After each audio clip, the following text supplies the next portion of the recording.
Halo semuanya, selamat datang di podcast Bincang-Bincang Di Pinggir Taman. Oke, hari ini kita akan membahas topik yang selalu hangat di kalangan kita begitu ya. Tapi masih sering kita salah pahami, yaitu HAM atau hak asasi manusia. Saya sebagai host Dimas Padian Rohman, dan saya juga ditemani oleh rekan saya yaitu co-host Ilham Kurniansyah. Halo, bener banget. Sering kali kita dengar istilah HAM kalau ada kasus besar saja. Ada HAM itu melekat di keseharian kita. Untuk memuas itu, kita sudah kedatangan tamu luar biasa ini. Bapak, Ibu, Bapak.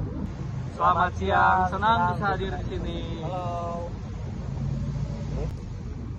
Kita mulai dari dasar dulu ya. Sebenarnya apa sih inti dari HAM itu? Mengapa seolah-olah negara punya kewajiban besar di sini? Lalu, sumber. Jadi begini, secara sederhana HAM itu adalah hak dasar yang kita bawa sebagai anugerah Tuhan. Sifatnya universal tahu. Oh gitu. Negara bukan memberi hak, tapi negara wajib mengakui dan melindungi hak tersebut. Kalau dalam hukum kita ini sudah diatur dengan jelas dalam Undang-Undang Nomor 39 Tahun 1999. Bertanya Pak, kalau hak itu sudah melekat sejak lahir, kenapa di lapangan kita masih sering melihat diskriminasi atau pembatasan berpendapat? Narasumber dua dah, implementasi. Ayo gitu aja. Apa yang mau kita Pemerintah hadir. Secara regulasi, Indonesia sudah sangat progresif.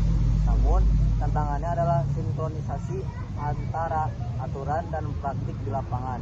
Kami di pemerintahan terus berupaya menyediakan mekanisme pengaduan dan edukasi masyarakat agar mereka tahu cara menuntut haknya secara digital.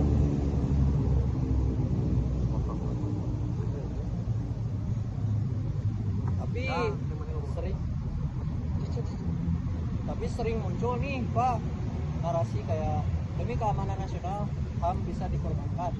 Bagaimana Bapak bisa menanggapi hal tersebut?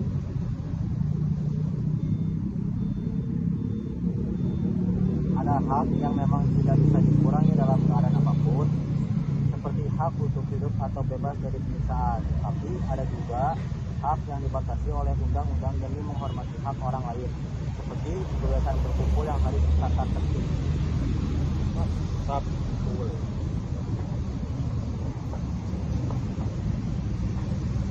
Betul. Jadi kuncinya adalah keseimbangan. Hak saya dibatasi oleh hak kalian, dan situlah hukum bekerja.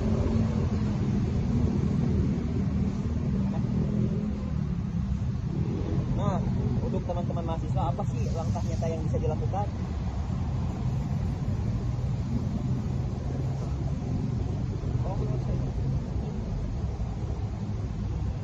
Kalau menurut saya, sebagai mahasiswa, langkah awal adalah memahami secara sungguh dan sampai sudah mengerti hak, tapi lupa menghadirkan teman atau dosen. Jadi, HAM itu dimulai dari lingkungan terkecil dulu.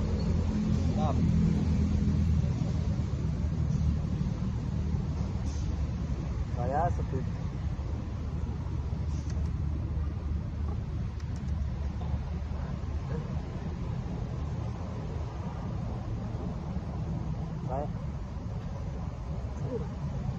Saya setuju sekali. Budaya menghargai perbedaan adalah bentuk nyata penegakan HAM paling dasar.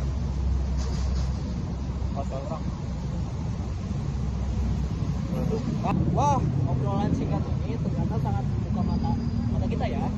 Intinya HAM bukan hanya tugas pemerintah, tapi kesadaran kita bersama. Terima kasih Bapak-bapak narasumber atas waktunya. Sama-sama sukses ya buat tugasnya. Sampai jumpa di episode berikutnya. Saya Ilham Kurniansyah dan rekan-rekan pamit salam kemanusiaan. Sekian ya untuk episode podcast Bincang-Bincang itu di pinggir taman kali ini. Terima kasih Taman. untuk teman-teman dan kawan-kawan yang telah menyimak podcast obrolan singkat kita kali ini. Bincang-bincang di pinggir taman. Taman. Baik, terima kasih. untuk semuanya. Dadah. Goodbye.